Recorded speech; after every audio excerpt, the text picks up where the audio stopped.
শহরের বিশিষ্ট শিক্ষক, বাচিক শিল্পী এবং সঙ্গীত অনুরাগী সুদীপ্ত কুমার চক্রবর্তীকে।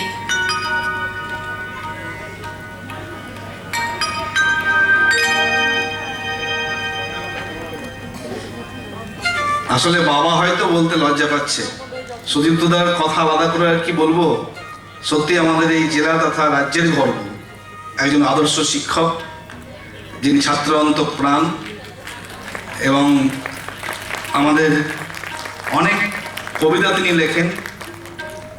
তারই সুযোগ্য কন্যা আমাদের অরুন্ধতী আজকে যে অ্যাঙ্কারিং করছে।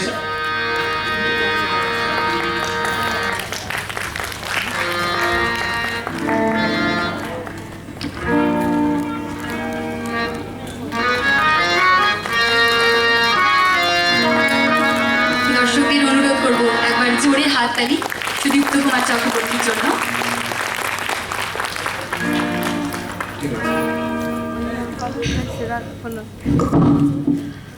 আমরা আবারও ফিরে যাব কৃষ্ণ ভজনের উদ্দেশ্যে। শুনে নেব মিঠুন লোধের কলমে আরও একটি গান, বলো সাপ। মঞ্চে আসছেন মিঠুন লোধ